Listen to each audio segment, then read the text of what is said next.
Greetings and salutations to our fine podcast audience. Welcome to episode 181. We made it. And Ed's eating. Yep. How's lunch, Ed? It's pretty good, but it's late. So, we already, it got backed up on me in time, and I just Did you not manage your time well, Ed? That's probably what happened. Uh-huh.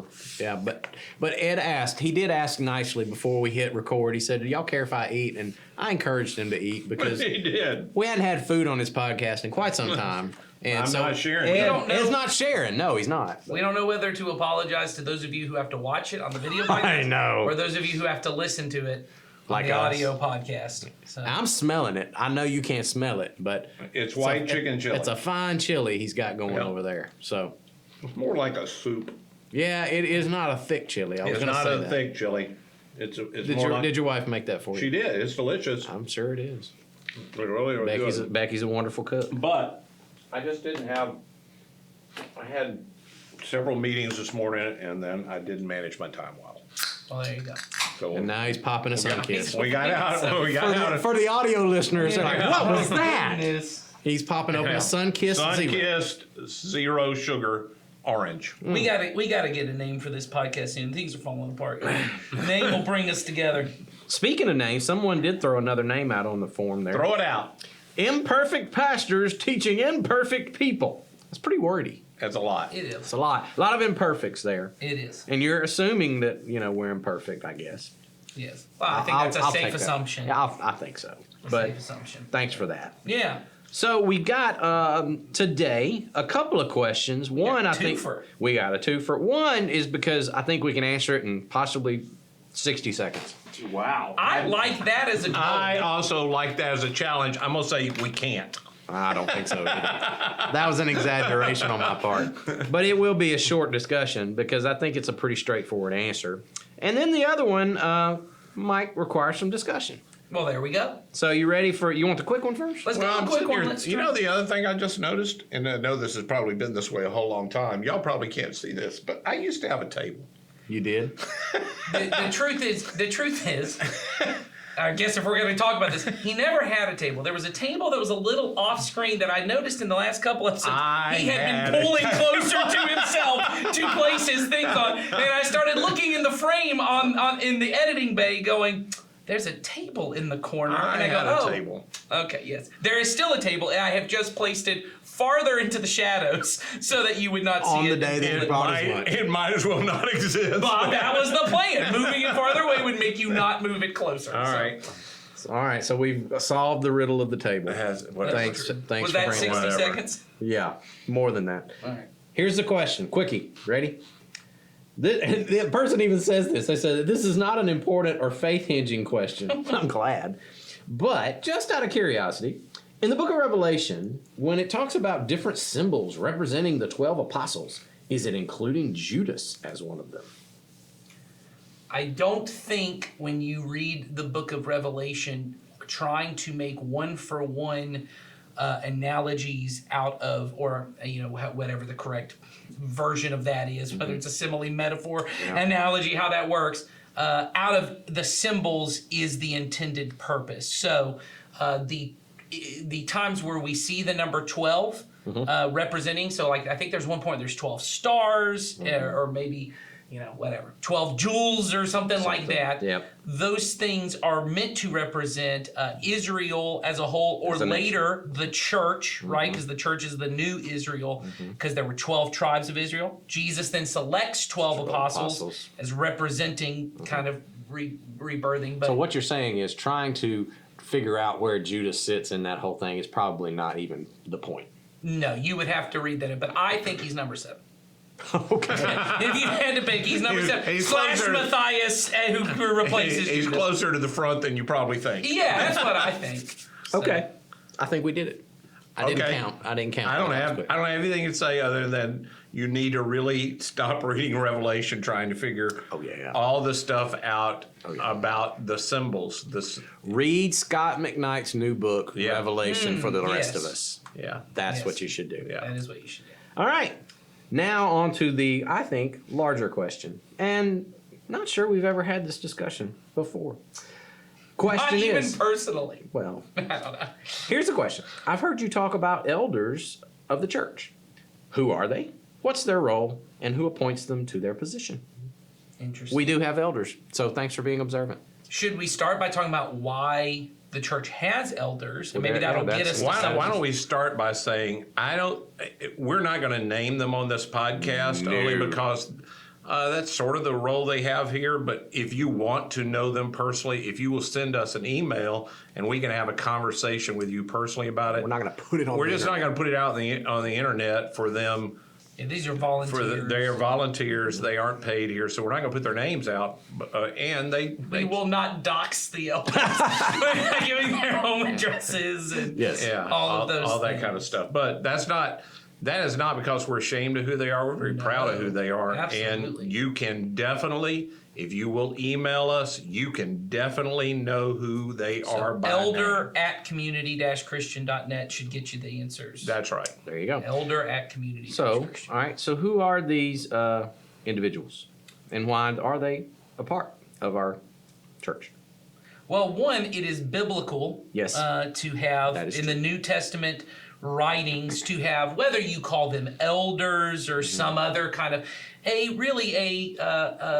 group of people who are mature in the faith, who understand, who have maybe more experience in the life of the kingdom. Well, that's one of the qualifications for being an elder. Yes, Not a absolutely. brand new believer. Right. So these people who can be able to kind of give insight for church leadership. In our case, that's the staff, right? The paid Yep. staff. Yep. But in some churches, it may just be one in particular pastor, right? To really kind of make sure that everything is lining up with the way that, at least to our understanding, that Jesus has outlined the church should go. Yeah. Yeah, they hold the responsibility in our church, I think in most churches, although, particularly in our brand, which is non-denominational Christian church, that's who we are. That's our heritage, which if you want to know more about that, we're part of the Restoration Movement, which are all independent. That's all three of our heritage. That's a heritage of our church from way back. They are people that hold on to the doctrinal integrity of the church. That's their primary role and responsibility. Now, in smaller churches, they also serve lots of other functions that staff people often perform in when they get into larger kind of situations. Well, and I think for the sake of, when you go back to the why part of it, it does, and I know this goes to a question we had a couple weeks ago, and that we actually have coming up, because I just saw it's coming up in our question list. It's a way really to make sure that you do not have one person, one pastor who because they have a platform, which is the nature of any church, you have one who has a lot of authority just in that platform to get up and just start telling people to start doing things and believing things and thinking ways and giving money and doing these things based on their own personal preference, or eventually, because we in that question we were talking about what makes the difference between a church and a cult. The elders provide a lot of that, in that it's not one central person just going up and going, here's what I think you should do, that's right. and here's this. They are able to step in and go, well, let's talk about that, and let's figure out, does this line up with the Bible, with Christian history, with all the things? Is this some brand new idea? Is this all of those things? And to be honest, that's what our elders do in their meetings. Is That's right. they sit with the scriptures and Yeah. they That's right. hash these things out in community together, so Yeah, that we are following, by consensus, what the word of the Lord's telling us. Yeah, I think most people would be surprised how much of our elders' meetings are their Bible study. It isn't. I think sometimes when people ask the eldership thing, they're looking at it is this way in some churches. At Community Christian, it is not this way.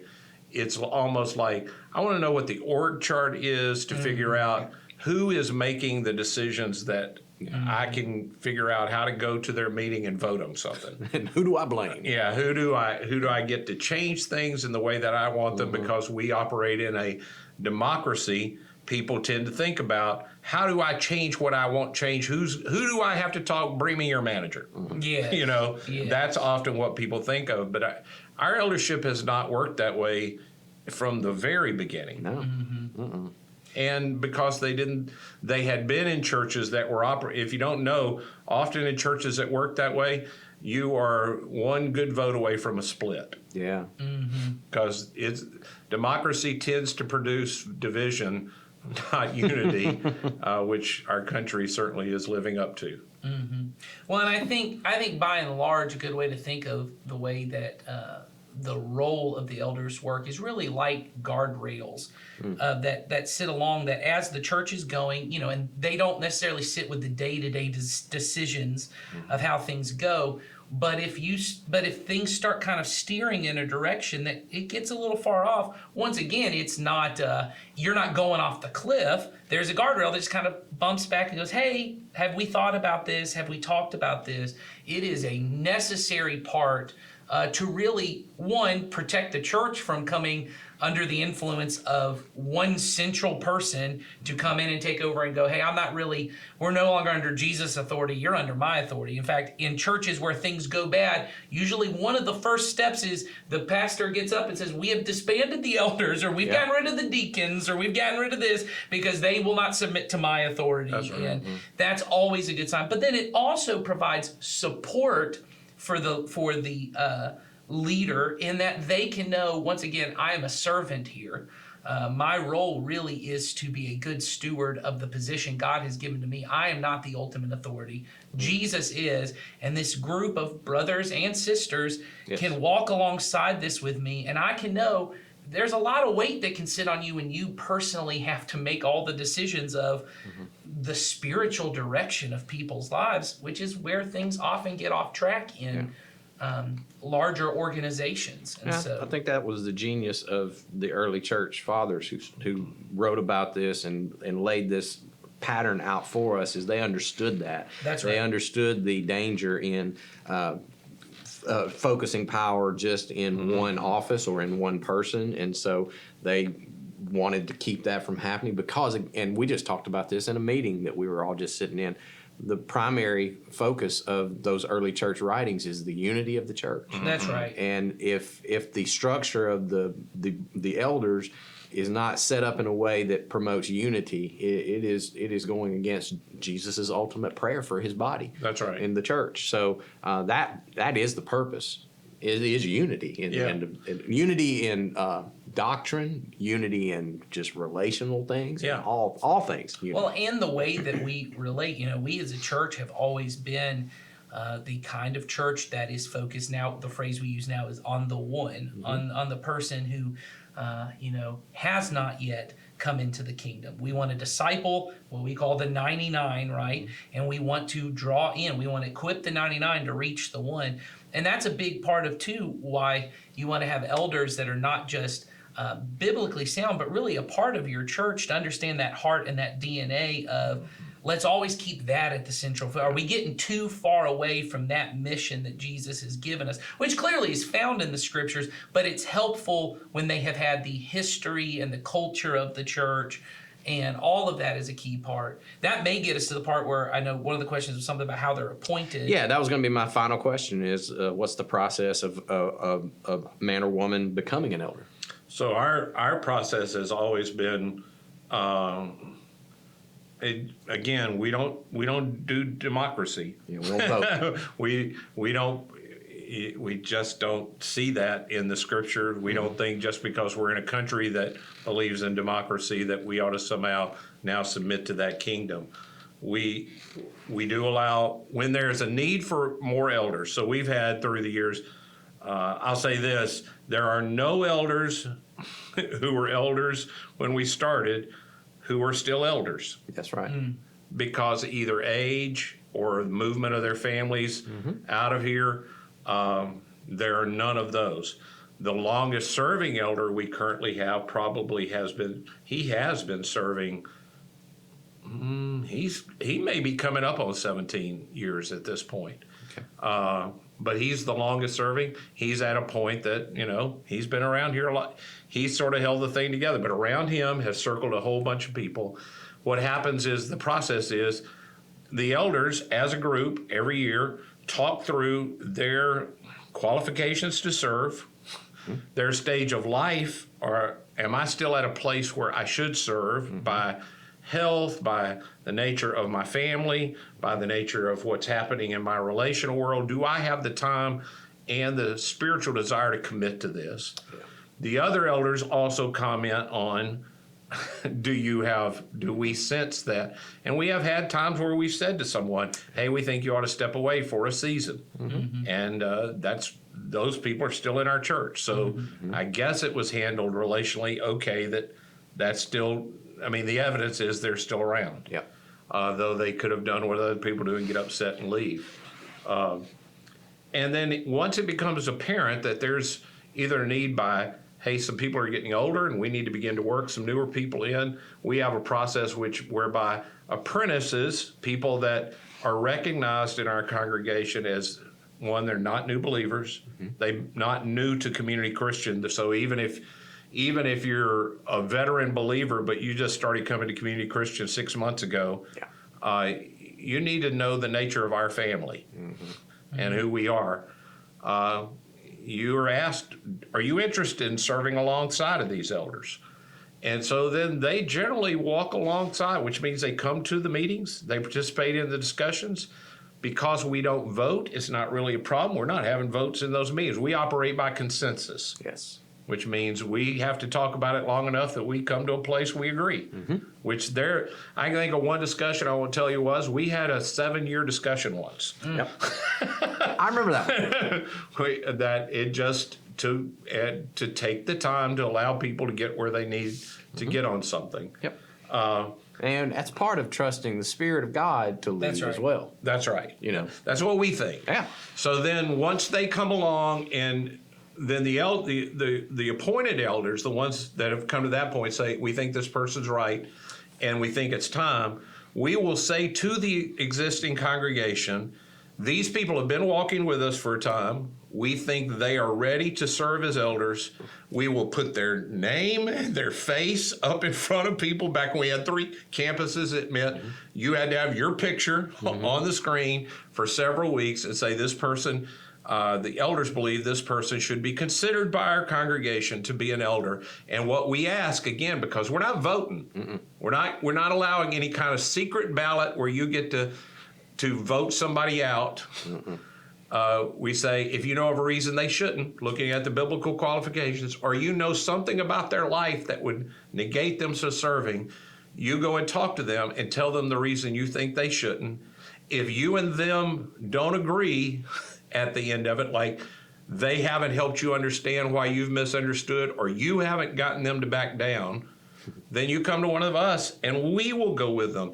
But that person will not be able to pass through the process until that's sort of worked out. Yeah. And then at the end of a certain time that we set aside that part takes place, if there are no remaining conversations going about the person, they become an elder of the congregation at Community Christian.